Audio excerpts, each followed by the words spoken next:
in. So what we'll do is we'll get started. I've just got some notes here, so I will just refer to those. I'm more of a writer than someone who can speak in the moment. Okay, good evening all. Just before I start, I just want to let you know tonight's session will be recorded for those that couldn't make it, which we will share with all of you via our follow-up email. If you're not comfortable with being recorded, you are most welcome to turn your screen off. You can still participate via microphone and the chat. We acknowledge the traditional custodians of the land on which we live, work and play. We pay our respects to Darkinjung country and elders past and present. We recognise the continued connection to these lands and waterways and extend this acknowledgement to the homelands and stories of those who also call this place home. We recognise our future leaders and the shared responsibility to care for and protect our place and people. So welcome to Pause, Plan and Explore, your guide to gap year possibilities, hosted by Central Coast Council Youth Services. This free online session is designed for young people aged 16 to 24, especially those in year 11, year 12, TAFE or uni, and for the parents, carers and educators who support them. So welcome. Thank you so much for coming. Whether you're considering travel, volunteering, work or study, this is your chance to explore what a gap year could look like. You'll get practical tips and walk away with ideas and resources to help you plan an experience of growth, adventure and purpose.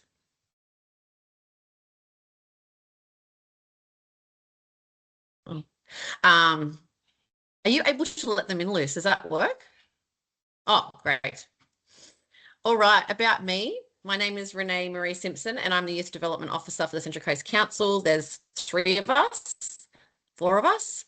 I work across the entire Central Coast local government area to support young people aged 12 to 24 through creative skill building and community focused initiatives. I'm passionate about creating opportunities for young people to feel hopeful, connected and empowered, whether that's through events like this, street art projects or HSC lock-ins.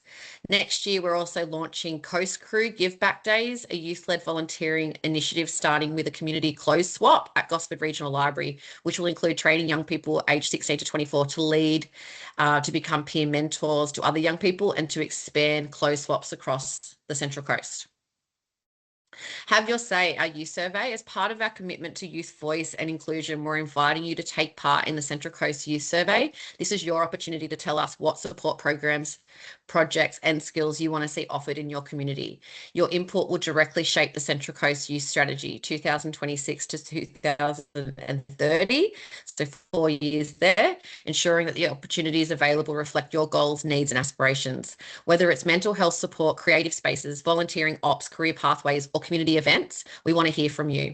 And this isn't just for young people, we're asking community too to have their say and get involved. So let your voice be heard. Help us build a region where young people feel hopeful, connected and included. I'll pop a link in the chat before we head off tonight. Our lovely facilitator, Lucy Sattler, joins us. She's the CEO of Study, Work, Grow, an organisation dedicated to helping young Australians navigate their career and study pathways. With a background in education and youth engagement, Lucy brings a wealth of knowledge and a passion for empowering young people to make informed, confident decisions about their futures. Her work focuses on demystifying the transition from school to work or further study, and she's a strong advocate for the value of taking time to explore, reflect and grow through experiences like gap years. And so am I. So thanks for being with us tonight, Lucy. I'll hand over to you. Thanks so much for having me, Renee. It's a real privilege to be able to come and talk about something that I really love, which is gap years. Give me 2 seconds and I will share my screen. If you, Renee, you can just give me a thumbs up that you can see that. Or let me know that you can see that and I will get going. So basically we've got a session and we're going to be talking about gap years and what they might mean. We're going to be looking at some of the practicalities. We're going to be talking about how you can plan for a gap year. And hopefully by the end of the session, you're going to leave feeling quite confident that you either know what you want to do next or you know the next steps that you need to take so you can start to move towards a gap year. So I'm going to talk a lot. If you have questions, Renee, I'm hoping it's okay if they pop them in the chat and we can come back to them at the end. And Renee actually has quite a bit of experience herself with gap years, so I'm going to call on her as well to share some of her experiences. So we're going to be covering these 6 things in this session.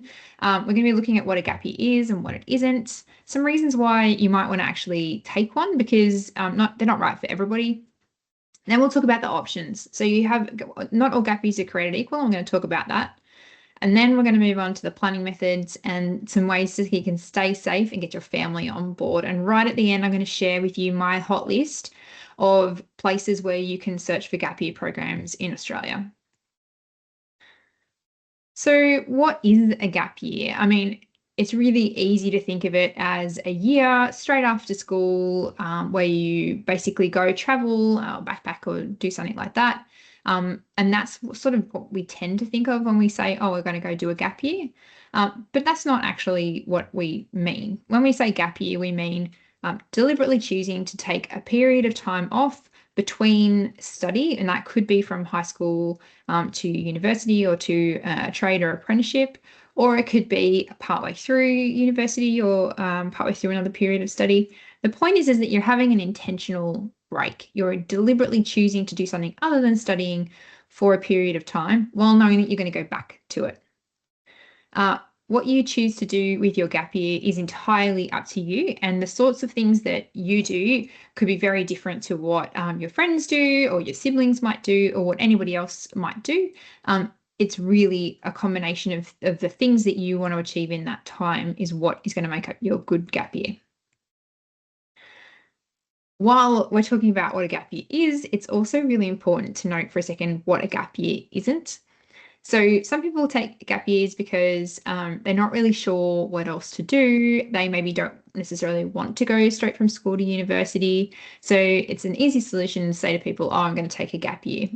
The risk with that, though, is that then you can end up spending a lot of time on the couch, or it might actually mean that you don't end up going back to study and work, which is totally fine. Like if you do your gap year and you realize, oh, study isn't for me at this point in my life, I need to go off and do this other career path, that's fine. But it needs to be purposeful. Gap years aren't only for school leavers, and they're not only for rich kids. Anybody can do a gap year. There are ways to fund your gap year no matter where you come from.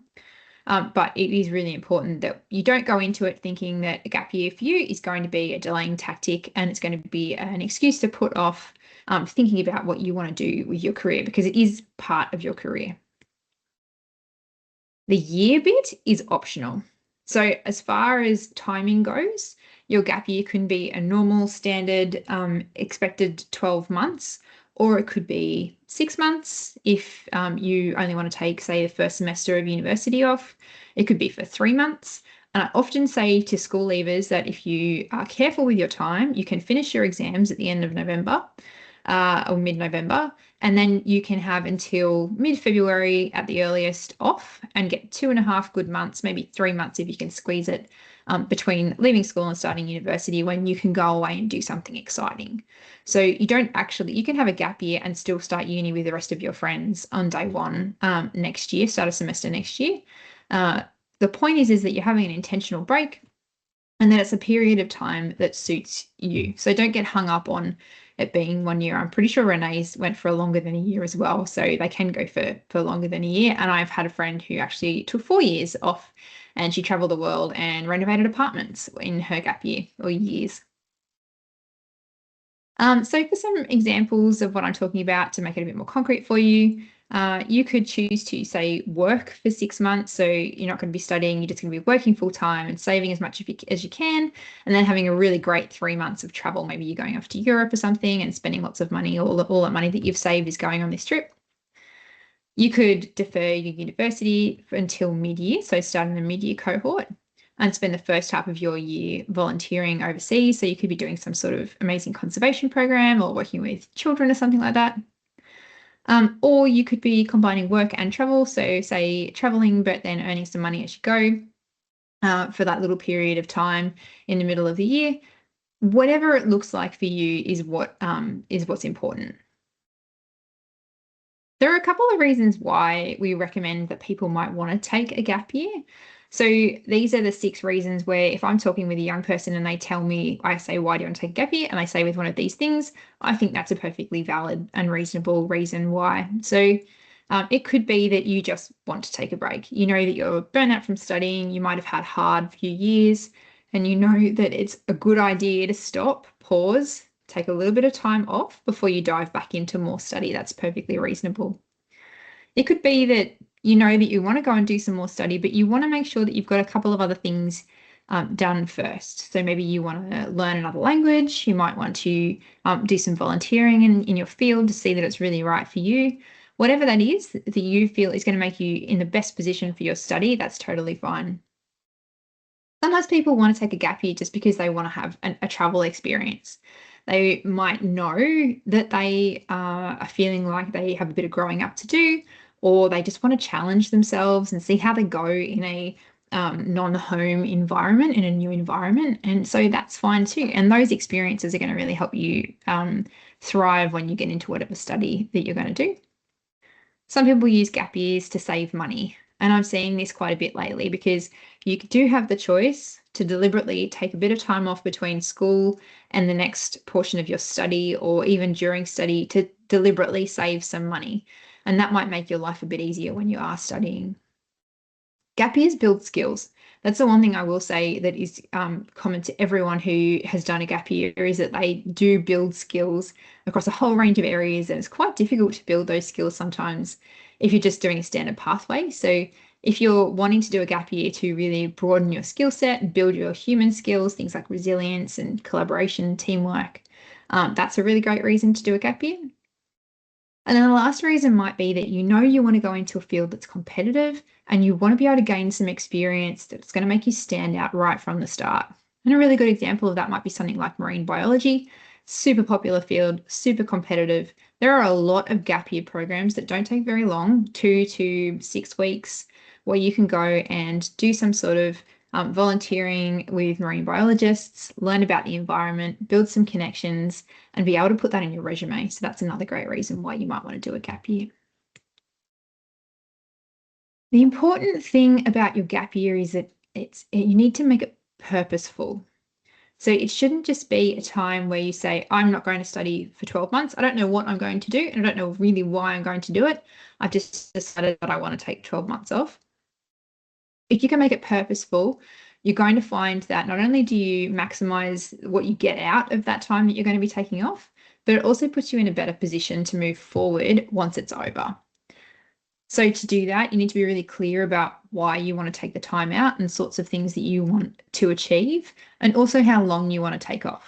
And that doesn't mean that you're going to get locked in. Nobody's going to make you sign a contract for your gap year that you have to be back studying by a certain time. But if you've set a line in the sand of when you know that you want to return to studying, that can just help you, give you a bit of a goalpost to work towards so that you do come back. And having that purpose, being purposeful about your gap year, can also help you secure support from family. So we're going to talk a bit later towards the end of the session about how you can get family on board if that's something that you need to do. But if you can explain why you want to do your gap year and how it's going to benefit you, that's going to go a really long way to getting family support on board. So some common myths about gap years that we do hear, and I hear these from parents often, but also from teachers, educators, even from students themselves. The first myth is that taking a gap year is going to make you fall behind. What we find is that once everyone gets to university, people go on their own timeframes anyway. Not everyone, in fact, I'd say probably the majority of people don't follow a standard timeframe. People fail subjects, they have to take time off for one reason or another. People generally don't follow that really clear linear timeframe anyway. So it's unlikely that you're going to graduate with much of a time difference from your peers. And even if you did, take you a little bit longer, you're also building more experience along the way. Speaking of experience, employers, and this idea that employers don't like to see gaps on your resume, but when it's for something like a gap year, normally an employer is quite happy to see that. They're happy to see that you manage yourself in a different environment for a period of time, you made it work for yourself, you learned some new skills. Those kinds of things look really great on a resume. So don't worry about thinking that people might think, oh, you took a gap. And the last thing is that there's this fear that it can be very expensive. The reality is that for a lot of gap year programs, you can work as you go, and there are very low cost options that you can actually take up. And some of the gap years that we're going to talk about tonight are actually ones where you can end up better off than when you started because you're literally working for the entirety of that gap year and earning and saving as you go. So there are lots of different ways you could break down gap years. I think for me, probably the easiest way to break them down is into these 4 sections, because what I find is that people tend to take one of these 4 pathways when they're planning things out and kind of deciding what the focus is going to be for them. The reality, though, is that most gap years combine 2, 3, maybe even 4 of these pathways, and you're probably going to be doing all of these things along your time. But it can be really helpful if you know from the outset which of these types of gap year you're really looking to have. That can help you with your goal setting, can help you with your planning, and it can help you when you're having to make decisions about maybe which program to enroll in or where to travel to. So the first type of gap year we have, which is your typical gap year, is travel. It can help you if you want to see more of the world. Particularly, I find young people who haven't done a lot of travel, or maybe they've done quite a bit of local travel, but they haven't traveled far overseas, or they've got somewhere in particular that they want to go to. They might choose to focus on travel for their gap year. If you are going to focus on travel, and we find that a lot of gap years involve travel, we're going to talk about some of the documents and things that you're going to need, some of the things to think about a little bit later in the session as well. So some ideas for travel gap years might be things like taking a road trip. I know that might not sound as exciting. It might sound like something that older people do, but young people do lots of road trips. You can work along the way. You can keep your costs down. You can go with friends as well. So that's a really good popular idea. It was really popular post-COVID, but I'm still finding that lots of young people are doing that as well. You could look to have a working holiday overseas. So you could go to the UK, go to New Zealand, go to Canada. There are lots of different places around the world who are really happy to take Australian young people for retail roles, hospitality roles, working in camp as counsellors, those kinds of things. So that's definitely a possibility for you. If you're into backpacking and that's something that you want to do, you could choose a region and go and backpack around and just to try different things, see different places. And that might be a little bit harder to plan because when you're backpacking, you tend to need to be a bit more flexible. But that just means thinking about things differently. So rather than necessarily planning out all of your transport from one place to another in advance, you might need to be looking at rail passes or things that you can just take when you need them. Other ideas, you could do a city swap, you could house sit, you could look for some outdoor expeditions. So there are some really fantastic programs around now that allow you to go and visit very different places that you might not normally get to go and see and undertake some sort of really great fun adventure activity while you're over there. Or you could even go for a long hike if that's the sort of thing that you're interested in. The second type of gap year we're going to talk about is a working gap year. Now, unless you have funding from family and they're going to support you for the entirety of your gap year, which to be honest with you, I very rarely see anymore, you're probably going to need to earn some money along the way. So most gap years have some component of work involved. You can then combine work with one of the other forms of gap year. So you could combine it with travel and do all sorts of different exciting things as you're working your way and supporting yourself as you go. You might want to work full-time in retail or hospitality. That's a really great way to save a lot of money and build some skills. You don't even need to travel away if you want to do that. You could actually stay in your local area and just work full-time for 3 months, 6 months, 12 months before you jump into full-time study. And that way you're going to be really secure when you do start that study. You'll have got a lot of experience. You'll probably be able to keep your role and you'll also be able to support yourself. If you're wanting to go a little bit further afield, you can look for a farm job, and unless you live in an agricultural area. But these can be really great because not only do you get to meet people, make friends, and see a different part of Australia, but you can also, depending on what you do, you can also pick up skills that can really help you out if you want a career, say, in logistics or environmental planning or even in agriculture. Some people are doing administration traineeships. Admin traineeships take about 6 to 12 months. Lots of different places offer traineeships. You could complete that traineeship in your time off in your year or so before you go to university. And that means that when you do go to university, not only will you have a whole heap more skills and hopefully boost your earning capacity for while you're studying, but you'll also be able to bring some of those things into what you're studying. So say you did some sort of early childhood traineeship, then that would be great because while you're studying education at university, you can use those skills and the experiences that you've gotten from your traineeship and from that time working in early childhood as you're preparing to be a teacher. There are a lot of organisations who offer camp counselling or boarding house. So within a boarding school, being a house leader, work opportunities. What we tend to find is that those roles pay you just enough to cover your costs and give you a little bit of pocket money to spend when you're traveling on your weekends or in your time off in the school holidays and things. So people don't tend to come back from, say, working as a camp counsellor in the US or working as a house leader in a boarding school in Scotland. They don't tend to come back with very large bank balances, but they do have a great time. And it can be a cost neutral way of having a gap year and having all those experiences, plus boosting your resume at the same time. And then the last idea is that you could actually use that time off, that gap year time, to start your own business, particularly if you've already got something that you're wanting to work on, or maybe you've got something that you've had going a little bit while you're at school. You can actually choose to spend that time in between whatever you're doing next, whatever study you're doing next, with your own business and see how far you can take it. There are lots of different volunteering gap years that are out there. These tend to be more structured. Well, okay, there's two types of these. The first are structured programs.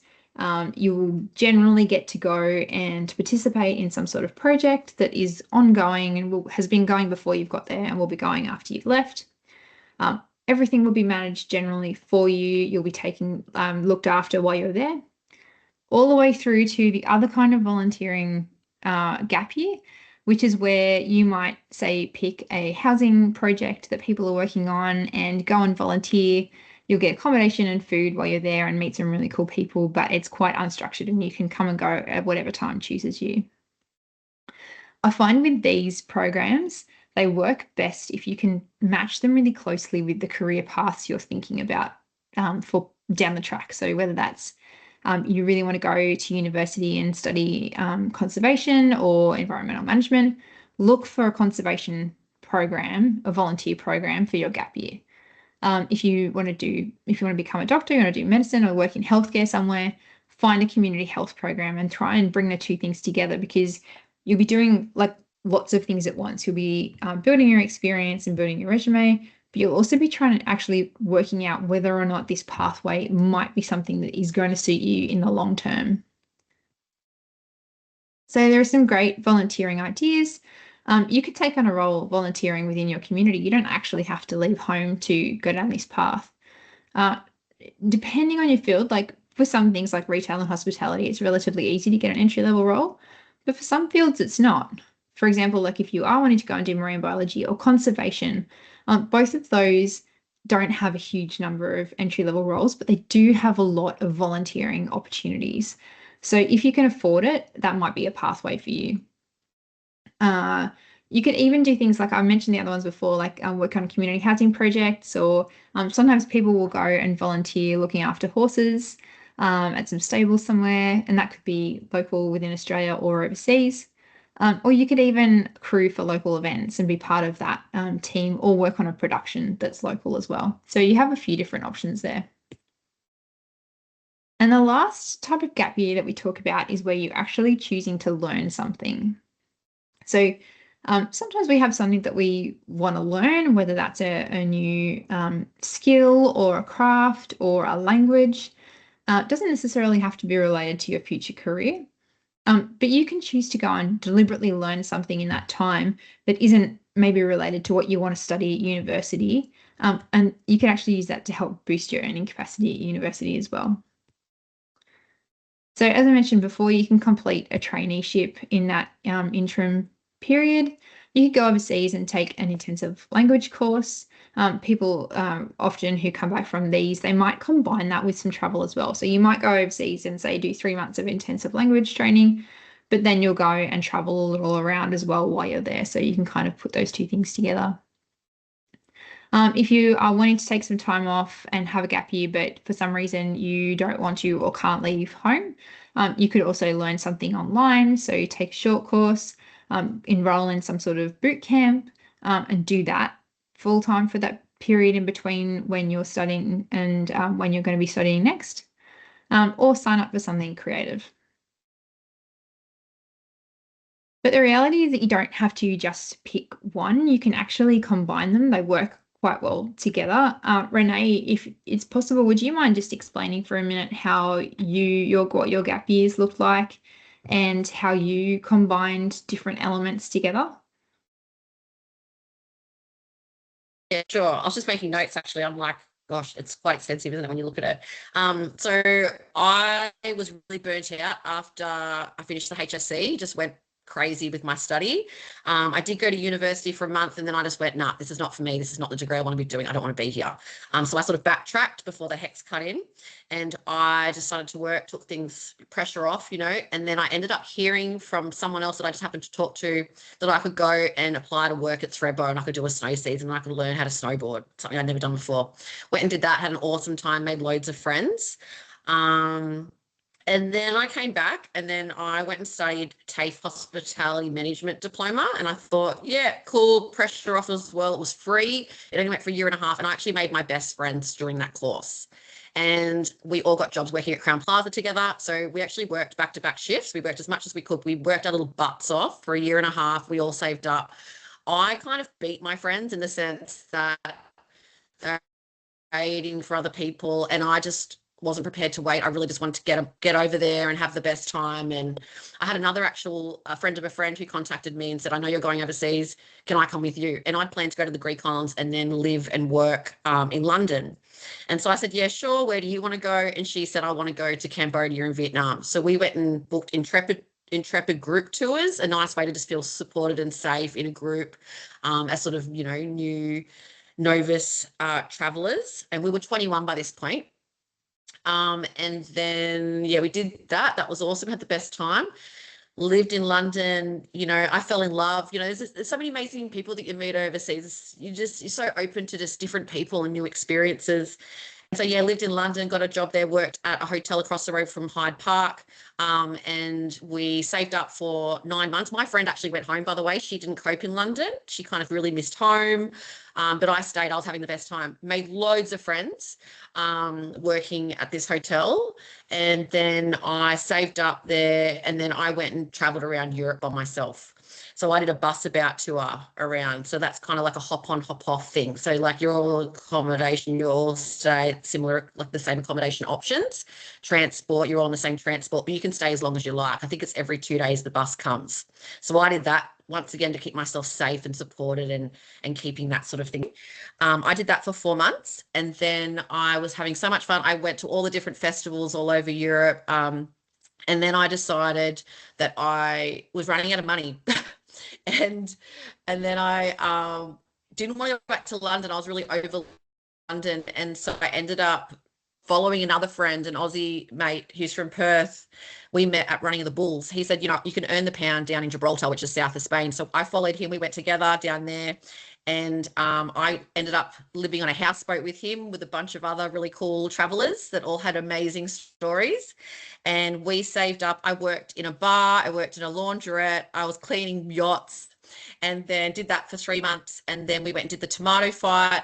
And just before that, I'd actually met a bunch of different people that owned sailing schools and was meeting lots of different people that were sort of pulling up on, these yachts and things like that. And so I had someone offer me an opportunity to sail a boat back to Phuket. So that's halfway around the world. We stopped in I didn't have any sailing experience either, but I asked all the right questions, and made sure I was safe. So I actually went with another girlfriend who I'd been living with too on our houseboat, and she had a dad who lived in Chiang Mai. So just all these amazing, beautiful synchronicities happen too, I find, that tell you you're sort of, you're on the right path. But yeah, so we stopped at Malta, we went to Egypt, we went to Africa, Djibouti, and then Sri Lanka, Phuket. And I've written a book about that.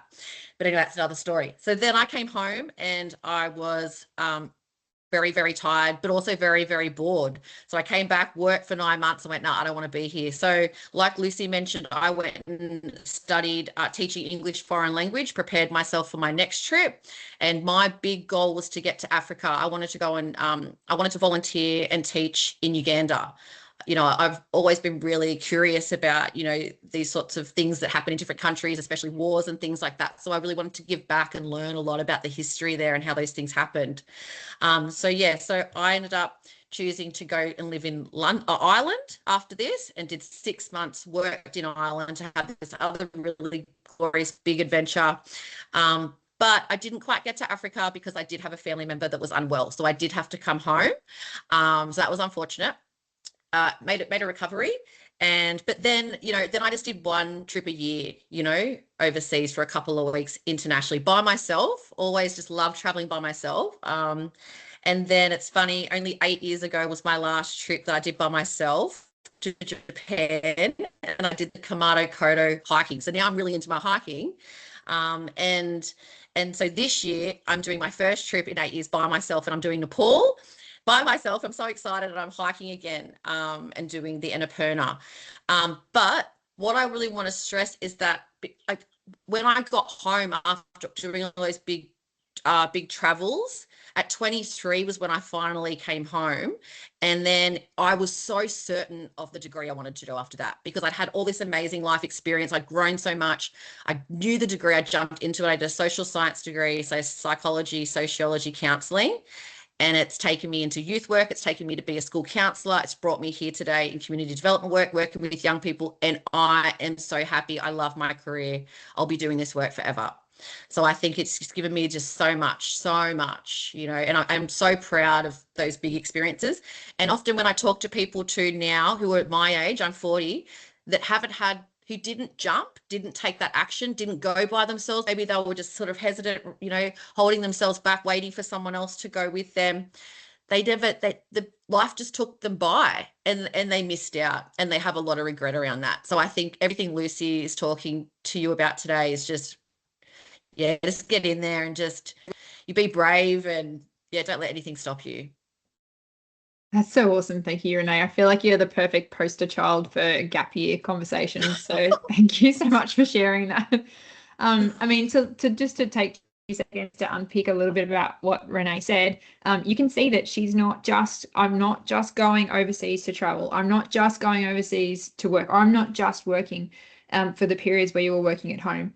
It's always going to be a bit of a mix and match, but for you that travel was the key driver, and that is experiences of meeting the new people. And so that's what I mean when I'm saying try and pick the thing that is most motivating for you out of these kind of different types of gap years, because then that will be really helpful when you're making other decisions, because we have to make a lot of decisions with something like a gap year.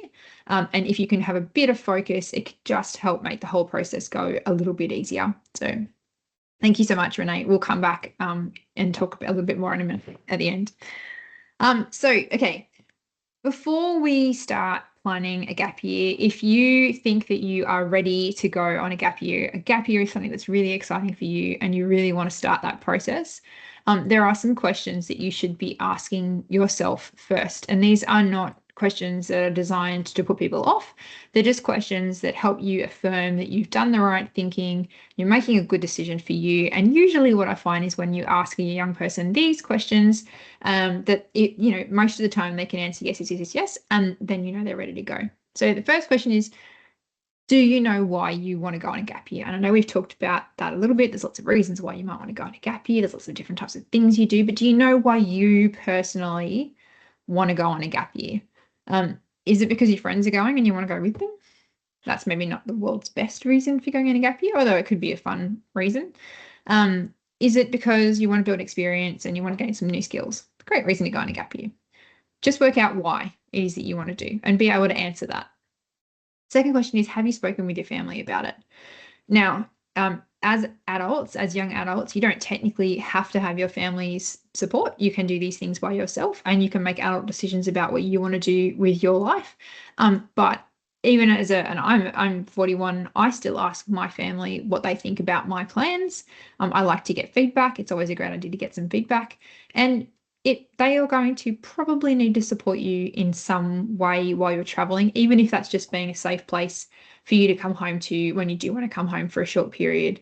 So speaking with your family about it early and letting them know what you're thinking is really important. Question number 3 is, how does a gap year fit in with your long-term plans? Now, if your long-term plans are that you don't actually know what you want to do yet, but that you're happy to go and explore the world and you think that you want to build more experience before you make that decision, that is a perfectly fine long-term plan. If, on the other hand, you know exactly what you want to do when you leave school, you know exactly what career path you want to go towards, you know exactly what degree you want to do, and it's one of those degrees, and there are only a few of them, but there are some degrees that are a lot easier to start straight out of school or soon after you finish school. And that can be for a host of reasons. Some degrees, like some of the medical degrees that are out there, you actually can't start them, or you can't get into a specific degree unless you are a school leaver. So that might be a reason why you want to do that straight away. If you want to do an apprenticeship, sometimes with an apprenticeship, it can be a little bit harder to defer one, to put one off for a while. You have to find an employer who's going to be supportive. It might be that you just kind of need to keep rolling. So think about whether or not this gap year that you want to take is going to fit with your long-term plans right now. Or is it something that you might want to just shelve for a little while, can come back to in 5 years' time, or even can revisit next year, for example? Question 4. Have you thought about how you will pay for it? Or conversely, have you thought about how you will support yourself while you are on this gap year? Very few of us are in a position where we have a family member who is willing to bankroll us for the entirety of the period we want to take off. I'm really, really happy for those people who do have that, but the majority of us need to think about how we're going to support ourselves and pay for it, cover the costs, and how we're going to cover the costs for the duration. So Renee talked about how she would work for a period, work really hard, save all of her money, and then go off and do the traveling that she wanted to do. Other times she would be traveling and working at the same time. All of these things are fine and valid, but you do need to have thought about them, because if you're saying, I want to do a gap year, but I've got no idea how I'm going to pay for it, then that is probably going to be a bit of a stopper straight away. And the last thing is, I'd like to ask is, are you actually willing to do the work to make it happen? Because organizing something like a gap year, it does take energy. It takes a lot of time. It takes quite a bit of organizational competency, a bit of planning. So you have to be able to keep track of all the things you want to do. You have to make sure that your passport's going to be in date past the point that you're planning on coming home. You have to have a budget organized and make sure that you've got all your finances sorted. So that does take a bit of work. And for some people, they're not necessarily wanting to look for that kind of work at this point in their lives, and that's totally fine. But it might be that maybe they do want to start uni straight away, and then in a couple of years' time down the track, they can have a gap year while they're at uni. They can take a year off uni and go and have a gap year then. But if you have the answers to all of these things, then you're probably ready to plan. And if that's the case, then we can talk about the 6-step plan for planning your gap year. Now, you do not have to follow my plan. This is just a suggestion. You can move things around or do whatever you like, but this is how I would suggest it might work well if you do want to go on a gap year, to get everything in order and make sure that you haven't really missed anything that's really important. So step number 1 in my 6-step plan is to research your options. So we can go back to those goals and that purposeful gap year that we wanted to start. The one of the 4 kind of types of gap year that is going to be our main driver, and keep those things together, and then go and look at what's actually available.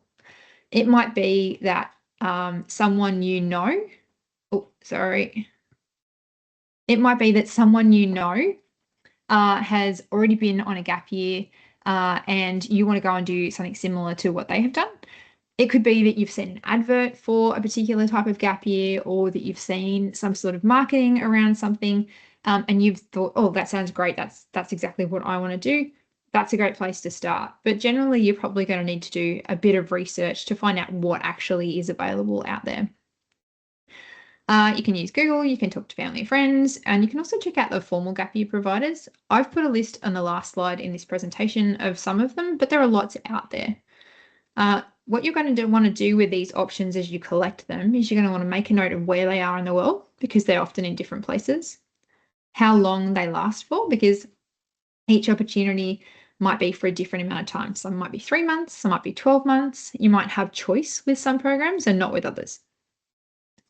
Also make a note of the key activities that you're going to be doing and generally how much it's going to cost you.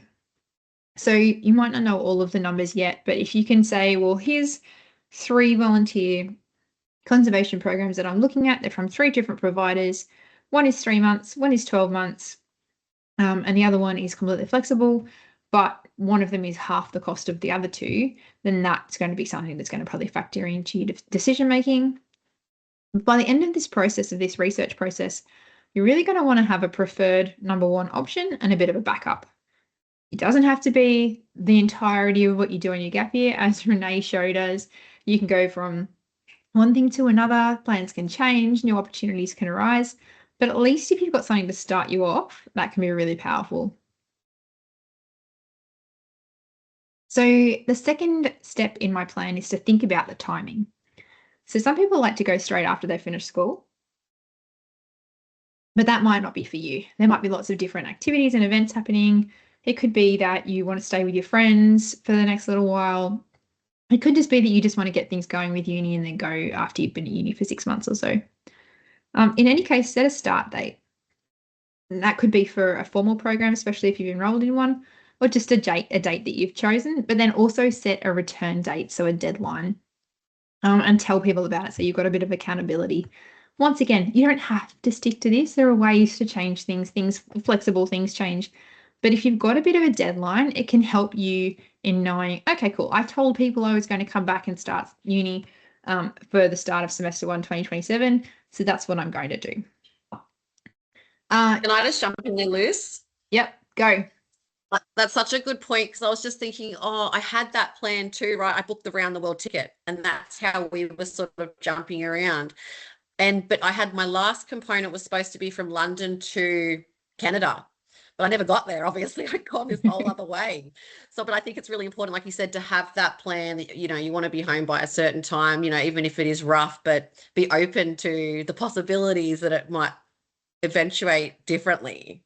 Yeah, definitely. I think that's the one thing that I see in people who have successful gap years where they do come back and go to study, to return to study, is that they have set themselves a bit of a deadline and told themselves about it, because you kind of got that in the back of your mind the whole way through. Whereas if you just leave with no deadline, it can be really like liberating, but also a bit more difficult to work out when to come home. So thinking about timing, make sure that you are going through your schedule, the plan that you have for timing, with probably a family member, somebody in your family who is really good at dates, important dates, and confirm any deferral dates as well with the university. So for most universities, you can accept an offer, or you can take a place at university and then defer it.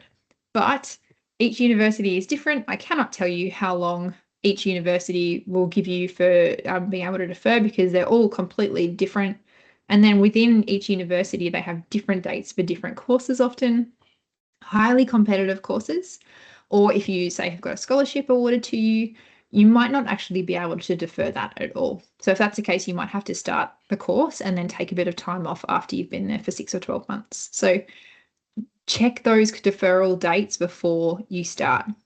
I will say, while we're talking about deferring any degree that you're doing, if you are enrolled in a degree and you want to take a short period of time off, maybe 1 semester off, generally you don't even need to ask for permission. You can just not enroll for that semester, but check that that's not going to affect your overall enrollment in your degree if you're going to do that. So you have to do your research. You can't rely on what I've told you, because everyone is going to be different.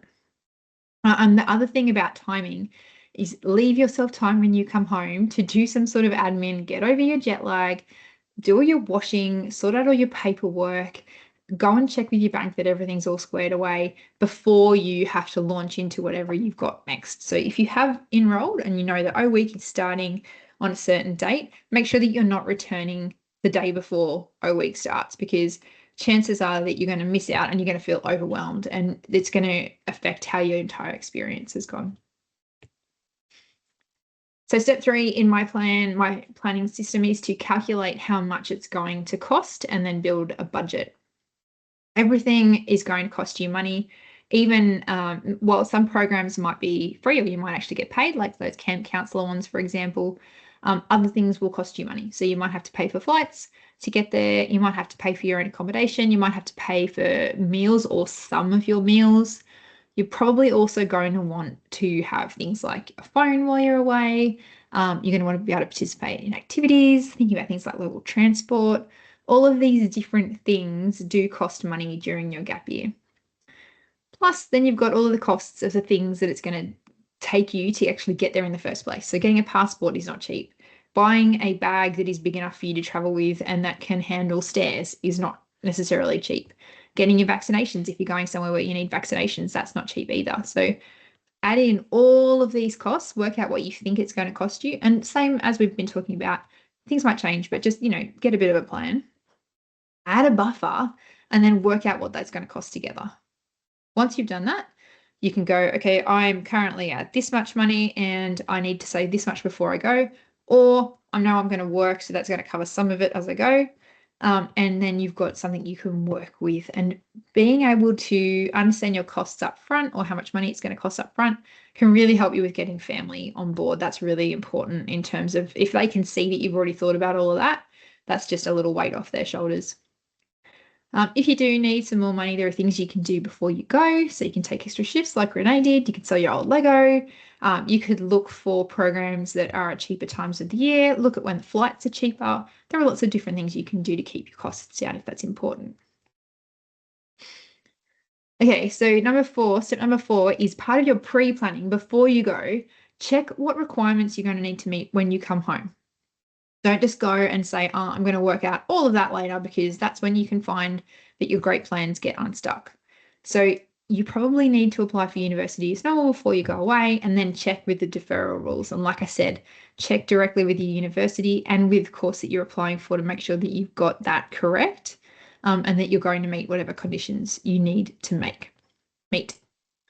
If you're working, you're probably going to ask for leave, probably without pay if it's going to be for a long period, or you're going to have to confirm your end dates. And if you want to go back to that same employer, it might be good to keep a relationship with them and even flag with them that you might want your job back when you come home, and see if that's something that they'll keep in mind and keep open to. Might not happen, but it's worth to have that conversation. Check your passport expiry date is after you're planning on returning. I think you need about a 6-month window, they estimate. So if you're leaving the country, you need 6 months after you plan to return of extra buffer just in case things change. Make sure that you are doing all the things that you need to do for when you come home. Make sure you've got enough time to do those. So a bit like what I said, try and get home a little bit early and handle some of those admin things. Sometimes when you come home, you're going to need to do things like sort out accommodation. And you have to have thought about that while you were still away, because if you leave it to when you come home, there won't be any accommodation left. And the last point is that if you can keep in touch with your networks while you're away, that can be really helpful, particularly if you've got someone within the industry that you're wanting to go into that that can just really help you smooth your transition when you come back.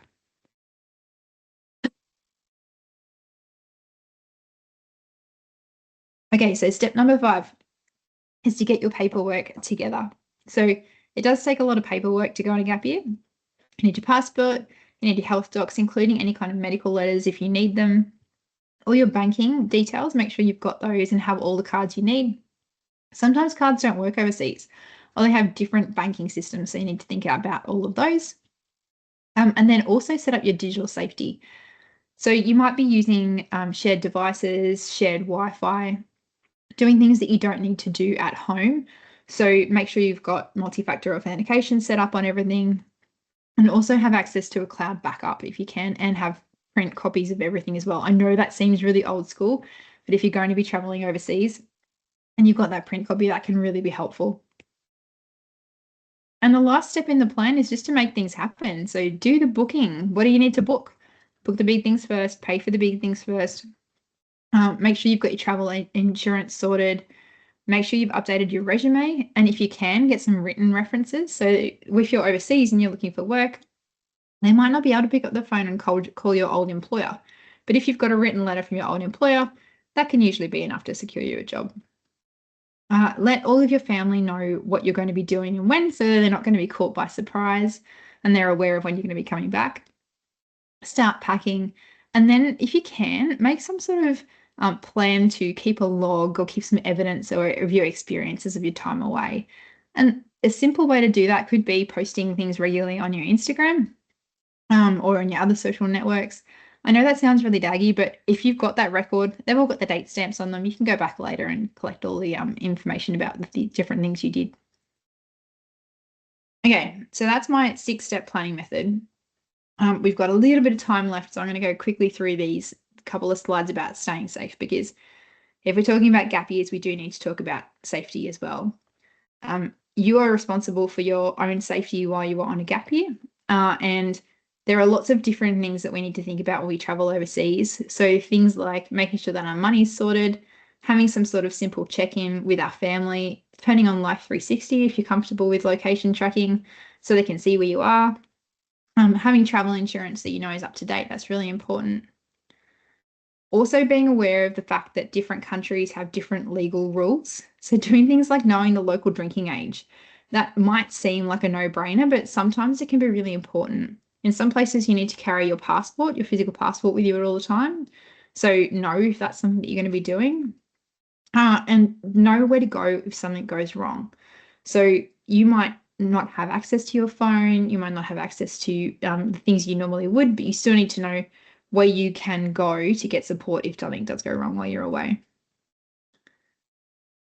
And then the last thing to think about is getting family on board. And this is sometimes what might be a bit of a showstopper when it comes to gap years.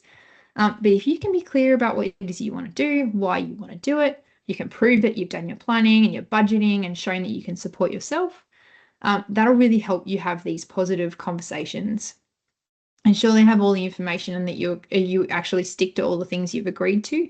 But remember that at the end of the day, you, provided you're over 18, will be an adult and this is your life and it's your choice what you do. You just might need to be prepared for any consequences if you do something that your family are not happy with. And so now I've listed a few gap year providers on the screen here just to get you started. I'm not sure if you want to take a photo of this screen, if you've already got a provider that you're happy about, or if you just want to wing it and do it yourself, that's also fine. But I just wanted to leave you with this little list of people that I have either worked with or I know students who've gone on gap years with these people and they've all had positive experiences. So that's my list. Renee, we've got 6 minutes. I've fought hard to make sure that you've got a few minutes at the end of this session. Would you mind jumping in and just saying about go right back to that moment where you started uni and you realized it wasn't for you? What was the process like in planning that first trip that you did? Honestly, it was about, for me, I think what was different about then from now is no one was really doing this stuff. And I did have a crazy father who lived in Saudi Arabia. He worked over there. Hardly ever saw him, another story as well. But he traveled all over the world. And so he was an inspiration for me. And I had someone in my life that I was watching, seeing, doing these things, doing these really cool things. And I also had an auntie who lived in London. So I was really inspired by their awesome stories and things like that. And so it was just a given that I was going to do this. My family totally thought I was nuts too. So I love what you were saying around, they were just like, "Hey, what do you mean? You can't go by yourself." And I'm like, watch me. And even now, my mum's saying to me, like, "What, you're 40, you've got a 4-year-old. You can't do that." And I was like, watch me.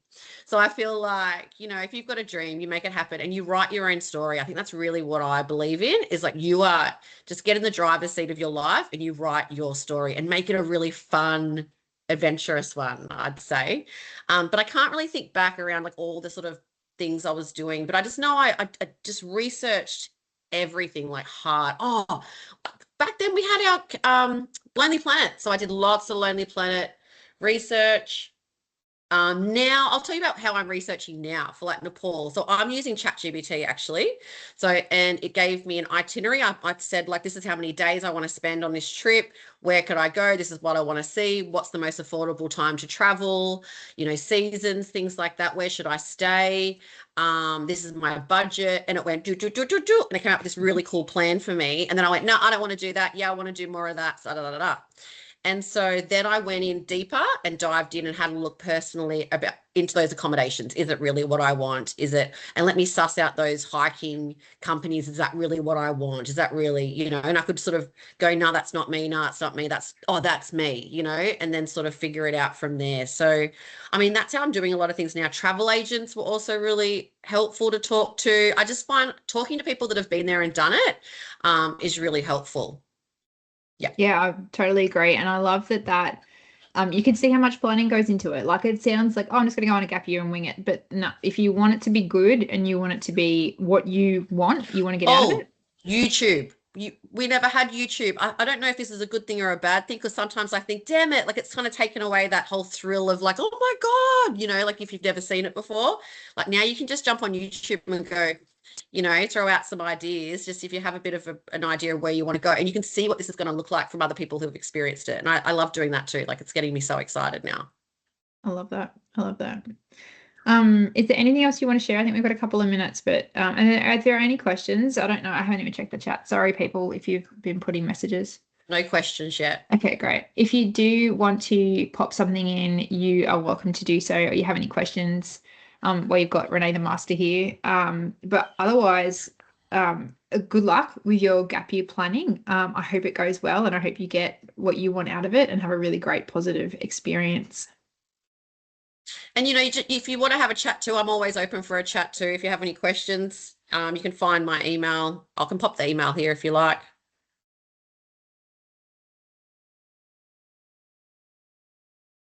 Awesome. Well, I hope that everyone found that helpful. I hope that that's spurred you on to take the next step in your big gap year plans. And thank you so much. Thanks, Lucy. That was awesome. No, brilliant. Thanks, Renee. Thank you. Thank you, everybody. Oh, hang on. We have got Dave's typing. We'll just wait. Oh, okay. Oh, thanks, Dave. Hope that was helpful. All right. Thanks.